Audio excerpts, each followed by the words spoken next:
এই মুহূর্তে রাষ্ট্র পরিচালনায় আছেন ডক্টর মোহাম্মদ ইউনূস। একটা রক্তক্ষয়ী বিপ্লবের মধ্য দিয়ে অর্জিত স্বাধীনতার পরে ডক্টর মোহাম্মদ ইউনূস এই আসনে অধিষ্ঠিত হয়েছেন। একটা ব্যর্থ রাষ্ট্রে একটা বিপ্লব হওয়ার পরে এই যে দায়িত্ব উনি গ্রহণ করেছেন, এটা খুবই গুরুত্বপূর্ণ। একটা রক্তক্ষয়ী বিপ্লবের মাধ্যমে এই দেশ থেকে স্বৈরাচারের পতন হয়েছে, বিদায় হয়েছে। তিনি একজন বিখ্যাত ব্যক্তি। তার যে জ্ঞান, গরিমা, দক্ষতা, সেটা নিঃসন্দেহে আহ, অনেক বাংলাদেশে যে মানুষগুলো এই মুহূর্তে অবস্থান করছে তাদের সবার থেকেই উপরে, নিঃসন্দেহে। এটা আমরা দল মত জাতি ধর্ম নির্বিশেষে তার এই বিষয়টাকে সমর্থন জানিয়েছি। তিনি যদি ব্যর্থ হন তাহলে আমরা সবাই ব্যর্থ।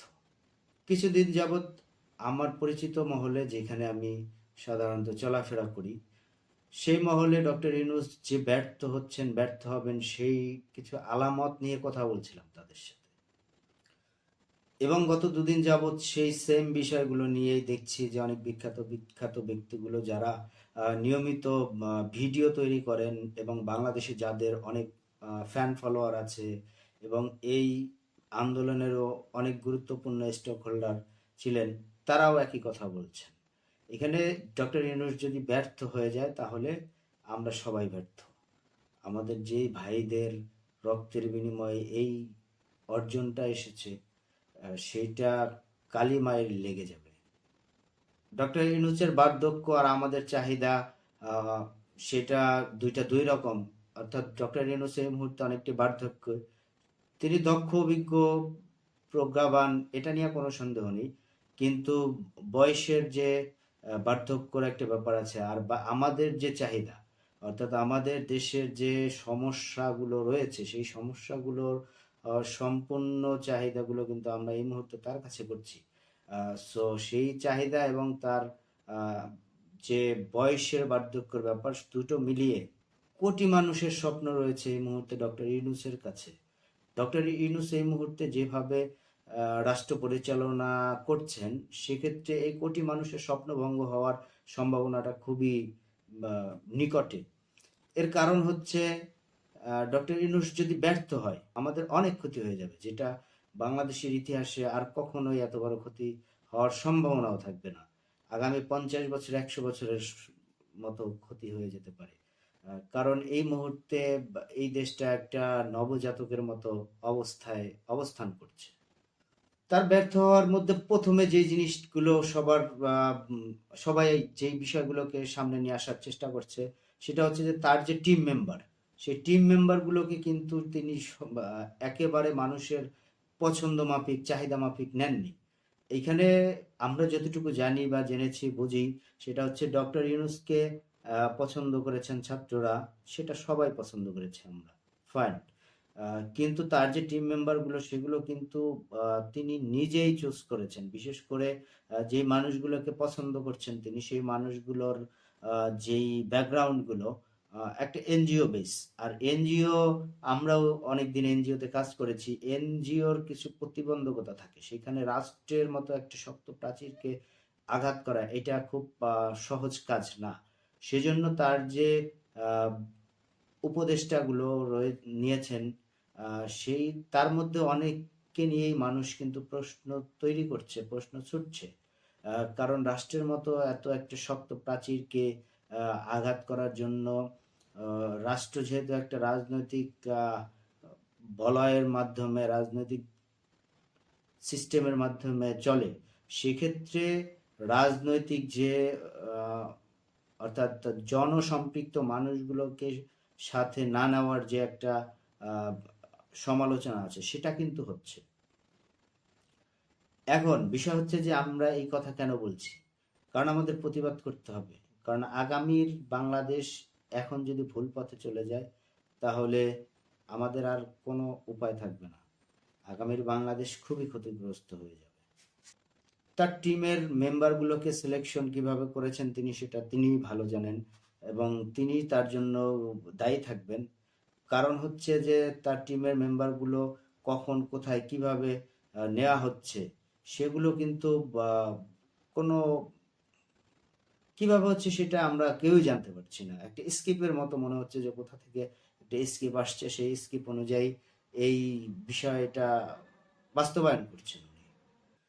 যেহেতু এদেশের মানুষ ডক্টর ইউনূসের কাছে প্রত্যাশা করছে তিনি এদেশের মানুষের জন্য সুন্দর কিছু সূচনা করে দিয়ে যাবেন, সেহেতু সবার আগে তার দরকার ছিল আইন, প্রশাসন, বিচার, আহ, স্বরাষ্ট্র, এই যেই ব্যাপারগুলো কিন্তু তার কিন্তু খুব দ্রুতই আহ, উম, দখলে নেওয়া দরকার ছিল। কারণ একটা রাষ্ট্র পরিচালনার জন্য অবশ্যই প্রশাসনের দরকার আছে, আইন শৃঙ্খলার দরকার আছে, যে কোনোভাবেই হোক এটাকে উত্তরণ করা যেত। তারপরে বিভিন্ন জায়গায় যে নিয়োগ প্রক্রিয়াগুলো এই মুহূর্তে উনি বাস্তবায়ন করছেন, অবশ্যই তার সুপারিশে সেই বিষয়গুলো বাস্তবায়িত হচ্ছে।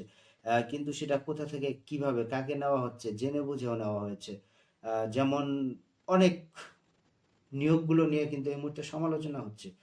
তো ডক্টর ইউনূস প্রথমে যে কাজটা করতে পারতেন, সারা দেশের সমন্বয়কদের নিয়ে বসে সারা বাংলাদেশের মানুষের যে এই মুহূর্তে চাহিদাগুলো রয়েছে সেই চাহিদাগুলোকে কালেক্ট করে, রাজনৈতিক দলগুলোর চাহিদা কালেক্ট করে উনি একটা খসড়া তৈরি করতে পারতেন, সেগুলো জাতির সামনে উপস্থাপন করতে পারতেন, যেগুলো মানুষ খুব সহজেই নিয়ে নিতে পারে। আইন শৃঙ্খলার কিন্তু এখনো কোনো উন্নতি হয়নি। আইন শৃঙ্খলার যে এত অবনতি আজকে অনেক দিন হয়ে গেছে, অনেক মানুষ বলবে যে তাকে সময় দিতে হবে। সময় তাকে দেওয়া হয়েছে, অফুরন্ত সময় আছে তার কাছে। রাষ্ট্র সংস্কারের জন্য অফুরন্ত সময় তার কাছে আছে, কিন্তু আইন শৃঙ্খলার এখনো আজকে 20 থেকে 25 দিনের উপরে 1 মাস হয়ে যাচ্ছে, আইন শৃঙ্খলার এখনো কোনো উন্নতি করা যায়নি। চাঁদাবাজি, টেন্ডারবাজি, সেই অফিস দখল ইত্যাদি ইত্যাদি এগুলো কিন্তু অহরহ ঘটেই যাচ্ছে। ইতিমধ্যে আমরা দেখেছি উনি একটা রূপরেখা ঘোষণা করেছেন, কিন্তু সেই রূপরেখাটা অনেক ব্যাপক। সুনির্দিষ্ট করে ওইভাবে কিছু না বললেও অনেক ব্যাপকভাবে তিনি উপস্থাপন করেছেন, এবং যেই বিষয়গুলো উপস্থাপন করেছেন সেগুলো বাস্তবায়ন করতে এদেশে 20 বছর সময় লাগবে। কিন্তু একটা অনির্বাচিত অগণতান্ত্রিক সরকারকে 20 বছর শাসন ব্যবস্থায় দেওয়াটা একটা হাস্যকর হবে।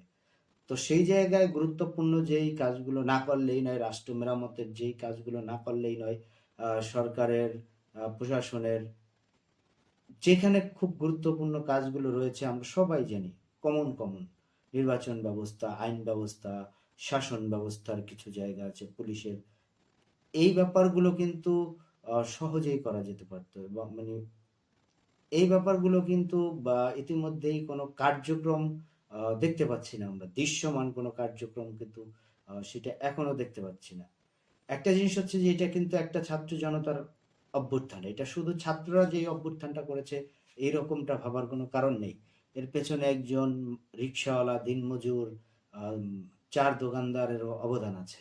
কারণ মানুষকে ইনফ্লুয়েন্স করেছে, বিভিন্ন জায়গা থেকে মানুষকে ইনফ্লুয়েন্স করে, ঐক্যবদ্ধ করে এই ছাত্র জনতার বিপ্লবটা হয়েছে। সুতরাং এখানে ছাত্রদের তো অবশ্যই তারা হচ্ছে যে অগ্রভাগের সৈনিক, কিন্তু জনতা পেছনে না থাকলে সেই অগ্রভাগের সৈনিকের কোনো মূল্য থাকে না। তো সেই জন্য এই দেশের জনতারও একটা দাবি আছে যে এই রাষ্ট্রের একটা সংস্কার হোক, এই রাষ্ট্র একটা গণতান্ত্রিক রাষ্ট্র হোক, অর্থনৈতিক সমৃদ্ধির জায়গায় নিয়ে আসুক। সো ডক্টর ইউনূসের কাছে অনেক বড় চ্যালেঞ্জ আছে, কিন্তু চ্যালেঞ্জগুলোর সমাধান আছে, এই দেশের মানুষ খুবই আন্তরিক। এখন প্রশ্ন হচ্ছে উনি এই কাজগুলো কখন করবেন, কারণ দীর্ঘায়িত করতে গেলে দেশের পরিস্থিতি আরো দিন দিন খারাপ হয়ে যাচ্ছে। দেশের অর্থনৈতিক অবস্থাকে নিয়ন্ত্রণে নিয়ে আসতে হবে, এবং যেই গণদাবিগুলো আছে সেগুলোকেও বাস্তবায়ন করতে হবে। এর মধ্যে আবার অপশক্তি, তারপরে মৌলবাদী শক্তি ইত্যাদি ইত্যাদিগুলোর আস্ফালন যাতে তৈরি না হয়, অসাম্প্রদায়িক অবস্থান যেন বাংলাদেশে বিরাজ করে, কারণ বাংলাদেশ একটা অসাম্প্রদায়িক রাষ্ট্র, এর দীর্ঘ ইতিহাস আছে।